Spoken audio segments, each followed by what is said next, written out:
E nesse vídeo vamos aprender a determinar o domínio de uma função. Se você está chegando agora no canal, meu nome é Emerson Alves, sou professor de matemática e estou resolvendo várias questões de matemática dessa banca, que é o Instituto Quadrix. Se você vai fazer concurso, vai ser essa banca e gosta desse tipo de conteúdo, deixa aí o seu like para valorizar o trabalho do professor. Se inscreva também no canal para aprender matemática resolvendo questões. Então essa questão 41, ela foi tirada do cargo de professor de matemática do concurso da Prefeitura Municipal de Cristalina. Uma questão bem bacana, ela diz o seguinte: o domínio da função f de x, que é igual a raiz de 1 menos x ao quadrado dividido por ln de x ao quadrado mais 1 é o conjunto. Aí veja, como a questão pede o domínio da função, ou seja, o conjunto que forma o domínio dessa função, a gente tem que entender o que é o domínio. O domínio são todos os valores que a variável x vai assumir para que essa função f de x não tenha restrição. Como a questão não afirma qual o conjunto a qual essa função está definida, a gente vai entender que ela está definida para o conjunto dos números reais. Mais à frente eu vou explicar por quê. Certo? Então, para a gente determinar todos esses valores, a gente tem que investigar todas as restrições dessa função. Certo? Então vamos lá. Vamos primeiro investigar a restrição para esse denominador. A gente tem uma fração, ou seja, uma função em cima e outra embaixo, e vamos investigar a restrição para isso. Vamos colocar aqui do lado raiz de 1 menos x ao quadrado. Veja que, se eu colocar 2 no lugar de x, a gente vai ter 1 menos 2 ao quadrado, 2 ao quadrado é 4, aí fica 1 menos 4, aí fica menos 3. Aí a gente vai ter raiz de menos 3, ou seja, a gente não tem um número real para raiz de menos 3, ou seja, raiz de número negativo. Então essa função aqui não está definida para valores menores do que zero, ou seja, ela vai estar definida para valores maiores ou iguais a zero. Ou seja, isso nos permite dizer que o que está dentro da raiz, ou seja, 1 menos x ao quadrado, isso vai ser maior ou igual a zero.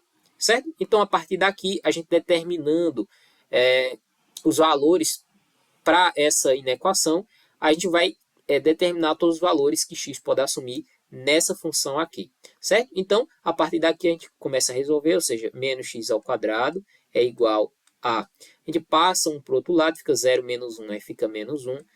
Então, a gente vai entender que a gente tem um menos na incógnita, então a gente multiplica por menos 1.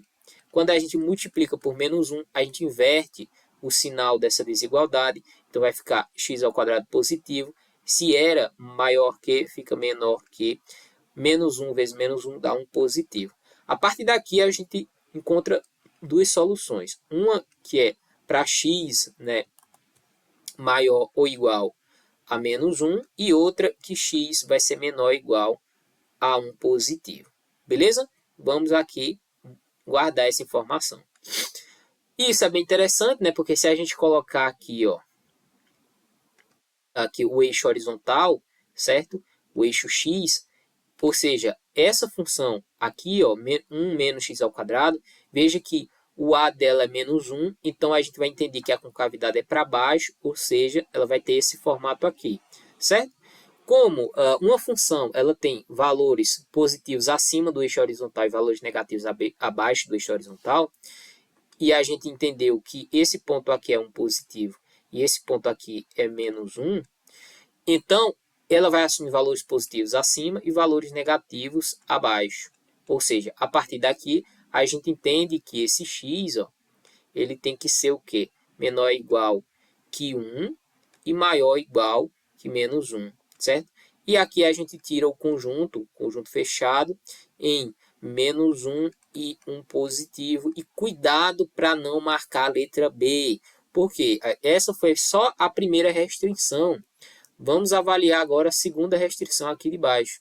Ou seja, como a gente tem ln de x ao quadrado mais 1, veja que isso daqui, ó, tem que ser o que? Maior que zero. Então, daqui a gente teria que x ao quadrado mais 1 tem que ser maior que zero. E, portanto, x ao quadrado tem que ser maior que menos 1. A partir daqui, a gente vai ter valores complexos, né? Ou seja, x vai ser maior, é igual que a raiz, né, de menos 1. Aqui a gente tem mais ou menos 1. A gente pode fazer a mesma ideia para calcular isso aqui, mas como essa função aqui a gente entendeu no início que ela vai estar definida no conjunto dos números reais. Então, como isso aqui é um número complexo, né? Ou seja, a gente não vai olhar mais isso daqui. Outra coisa também é que, como isso daqui é um logaritmo natural, a gente tem a base e como essa base é diferente de zero, nos implica dizer que x ao quadrado mais 1 também tem que ser diferente de zero. Aqui a gente vai ter também valores complexos, ou seja, x ao quadrado tem que ser diferente de um número complexo, ou seja, diferente da raiz diferente de menos 1, né? Então, aqui a gente tem que x tem que ser diferente mais ou menos a raiz de menos 1, né? Como menos 1 é um número complexo, então não vamos mais olhar isso. Outra restrição é a seguinte. Veja que isso daqui é uma fração, né? Ou seja, se a gente tem um número qualquer dividido por zero, isso daqui não existe. Ou seja, nos implica dizer, né, que esse denominador ln de x ao quadrado mais 1 tem que ser diferente de zero. Ou seja, ln de x ao quadrado mais 1 tem que ser diferente de zero. Como é que eu resolvo isso? Bom, transformando em potência. Como a base aqui é E, ou seja, isso nos permite dizer que isso é x ao quadrado mais 1, tem que ser diferente da potência formada, né, com a base, que é E, elevado ao que está do outro lado, ou seja, zero. Como a gente tem zero no expoente, veja que todo número elevado a zero é 1, ou seja, isso daqui ó, vale 1. Ou seja, x ao quadrado mais 1 tem que ser diferente de 1. Veja, x ao quadrado mais 1 diferente de 1, isso é x ao quadrado diferente de zero. E, portanto, a gente diz que x tem que ser o quê? Diferente de zero. Então, a gente não pode colocar zero aqui, ó, senão a gente vai ter zero no denominador.